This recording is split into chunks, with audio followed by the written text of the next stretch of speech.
Olá pessoal, nessa videoaula vamos falar de mais um caso do Teorema da Função Implícita, que muitas vezes no cálculo a gente chama de Teorema da Função Implícita 3. Eu quero destacar que o Teorema da Função Implícita é um só que para efeitos de cálculo, ensino e didática, subdivide em vários casos e a gente interpreta geometricamente cada um desses casos. Então nessa videoaula o Teorema da Função Implícita 3 é três variáveis e duas equações. E como funciona, o que acontece no fundo. Temos uma interpretação, temos uma curva dentro de R3. Antes de tudo, essa aula vai ser um pouco diferente das outras, do Teorema da Função Implícita 1 e do Teorema da Função Implícita 2, porque aqui eu quero mais interpretar geometricamente. Ao invés de enunciar diretamente, eu vou fazer algumas continhas e explicar um pouco o que está acontecendo e falar, ó, isso aqui também vale no fundo para o cálculo, mas agora se tornou um teorema local. Então vamos explicar tudo o que está acontecendo aqui. Então vamos supor o seguinte, vamos supor que temos esse sistema aqui. 2x mais 2y igual a 5, mais 5z igual a 1 e 3x mais y mais 3z igual a 4.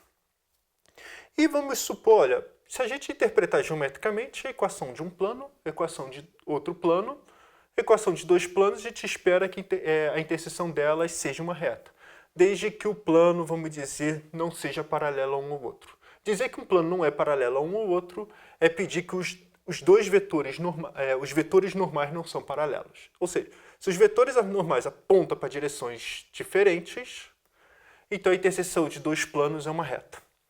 E vamos supor que, se temos interseção de dois planos, e geometria analítica costuma procurar quem é o vetor diretor, tem perguntas desse estilo, né, já que é uma reta, mas o que a gente vai fazer é um pouquinho diferente, que é o seguinte, vamos supor que queremos escrever y em função de x e z em função de x. O que a gente precisa para garantir isso? Então, quando a gente quer escrever y em função de x e z em função de x, então o que está acontecendo no fundo é, eu quero resolver esse sistema aqui com o outro lado dependendo de x. É um sistema linear, ou seja, vou colocar aqui ó, o 2 o 5, e o 2x eu passo para o outro lado e y mais 3z para cá. E eu quero resolver esse sistema. Então vocês podem multiplicar por menos 2, somar e achar os y em função de x e o z em função de x. Tá certinho, não tem nenhuma algo a dizer. Mas o que eu quero falar um pouco a nível sistema, um pouquinho mais a nível álgebra linear. Então o que a gente precisa? Vamos passar para o sistema 2×2. Então como que a gente passa? Coloco 2, 5, 1, 3 e multiplica por yz. Tá, então olha só, 2y mais 5z e y mais 3z. São as duas equações que estão aqui. E repete o que nós temos aqui. Bom, nós sabemos que para resolver esse sistema linear, nós precisamos que esse determinante aqui é diferente de zero. Se esse determinante for diferente de zero, ok, podemos inverter a matriz e achar o y e o z em função de x. Por que precisamos aqui ser diferente de zero? Essencialmente, como que o x vai variar muito, eu vou precisar que o sistema seja essencialmente possível. E para ser possível para todos os parâmetros x, isso aqui tem que ser... É interessante que seja diferente de zero. Mas enfim, então olha só o que a gente precisa, no fundo, olhar essa submatriz aqui. Bom, agora sabendo que o y depende de x e o z depende de x, achamos a equação, na verdade não é bem isso o que a gente vai querer fazer. O que a gente vai querer encontrar depois é o y' e o z' no fundo. Mas, enfim, y' e o z' é y, agora eu estou querendo y em função de x e z em função de x. Vamos derivar e derivar. Mas enfim, derivando, ainda aparece esse sisteminha aqui. Esse 2, 5, 1 e 3. Isso aqui vai ser um invariante importante. Então, só para vocês terem uma ideia do que eu estou falando, vamos passar um pouco para a linguagem de cálculo 2. Cálculo de várias variáveis, no caso, né? Pego o f de x, y, z, uma dos sistemas lineares, eu estou olhando a superfície de nível 1, e g de x, y, z, o outro sistema linear, e colocando a superfície de nível 4. E antes de eu entrar em explicação, olha, gradiente de f e gradiente de g, No caso, são independentes, vai dar 2, 2, 5 e 3, 1, 3 nessas linhas aqui. Mas o que eu vou querer fazer é o seguinte, vamos pensar no caso geral agora. Tá? Repara aqui, ó, 2, 2, 5, aqui seria o 2, aqui seria o 5, aqui seria 1, aqui seria 3. E foi esse determinante aqui que a gente estudou. Mas vamos supor que vamos pensar um pouco em álgebra linear. Nós temos isso aqui vai ser interessante, colocar esses dois vetores desse jeito. E na álgebra linear a gente diz que, olha, o gradiente da f é paralelo ao gradiente da g de p, ou seja, essa linha é paralela a essa linha, se somente se todos os subdeterminantes 2 por 2 é zero. Ou seja, para isso aqui ser paralelo a isso, tanto esse determinante aqui, quanto esse determinante aqui, quanto excluindo esses dois, pegando o primeiro e o terceiro, tem que ser igual a zero. Se saber que todo mundo é zero, implica que um é paralelo ao outro. Bom, o que nos interessa, como eu disse, é quando é não paralelo, é diferente. Então, isso que eu quero passar um pouco essa linha aqui para vocês. A ideia vamos supor que a gente vai pedir que esse determinante aqui é diferente de zero. Ou seja, a gente vai pedir que gradiente de f e gradiente de g sejam linearmente independentes, ou seja, os dois vetores normais de uma superfície geral, se a gente encarar o f e o g como funções arbitrárias, sejam diferentes de zero. E a ideia é o seguinte, isso que eu quero passar geometricamente antes de tudo. Temos um plano, outro plano transversal, intersecta uma reta. Mas vamos supor que, claro, a reta vai ser uma equação global, tudo maravilha, a gente consegue isolar totalmente. Mas quando agora, vamos agora pensar o seguinte, uma equação, a gente pensa uma superfície, temos o plano tangente. Plano tangente é a melhor aproximação. Mas o que está acontecendo eu pego o plano, envergo um pouquinho. Pego o outro plano, transversal, envergo um pouquinho. Então, vai dar uma superfície e a outra superfície envergada. Então, a gente espera que a intersecção dessas duas superfícies, vamos dizer, envergada, não vai ser uma reta, agora vai ser uma curva envergada. Ou seja, deformei o plano, deformei outro plano. Então, o que eu espero é que deforme a reta que estava contida e dando uma curva. Então, agora vai ter uma curvatura ali envolvida.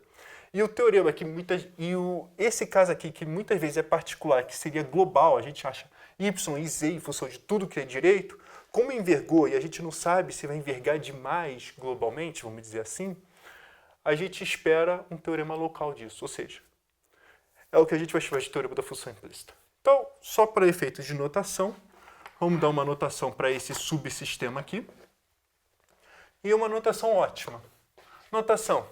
Determinante jacobiano, del fg, del yz no ponto P vai ser igual ao determinante de del f, del y, ou seja, peguei o f e o y, fz, g embaixo, gy, gz, e calculei esse determinante. Porque eu escolhi o terceiro, é costume, muitas vezes o que eu vou pedir é que os dois vetores gradientes sejam linearmente independentes. Tem que pedir um desses determinantes ser diferente de zero. Como a gente quer falar do teorema da função implícita e como trabalha, vamos supor que esse aqui é diferente de zero. Então, enunciado finalmente, sejam fg, duas funções de classe K, U em R3 definindo um conjunto U aberto, fixa um P pertencente a U, e vamos supor que o f de P é igual a K1, G de P é igual a K2, e esse determinante jacobiano aqui no ponto P é diferente de zero. Então, existem uma vizinhança desse jeito aqui, A1, B1, é um paralelepípedo de P.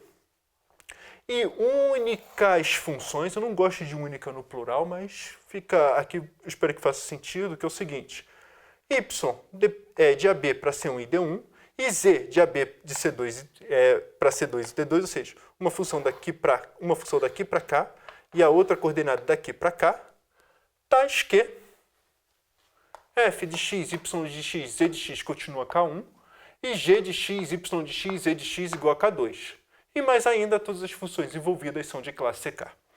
Então, a ideia geométrica é o seguinte, é aquela ideia que eu falei de envergar um pouco. Pega a superfície de nível da f, essa branquinha aqui. Pega a superfície de nível da g, que os vetores sejam transversais entre si, os vetores normais. Pega um ponto P aqui. Agora, o que eu não... Então, a gente espera que seja uma curva. Mas o que significa ser uma curva nesse caso? Então, a gente vai fazer a sombra no plano XY e vai traçar a sombra no plano XZ. Então, o que a gente está falando é o seguinte. Essa sombra aqui, tá? Ou seja, joga e joga para cá, ela você pode ver como o gráfico de uma função de x para y. Ou seja, para cada x fixado, existe dentro de um intervalo AB, ou seja, o que eu estou fazendo é pegar um cubo aqui suficientemente, um paralelepípedo suficientemente grande, que eu não vou desenhar aqui. Então, nesse paralelepípedo, o que nós temos? Para cada projeta, então, para cada x fixado, existe um único y, vamos dizer, Acho que eu desenho um pouco forte.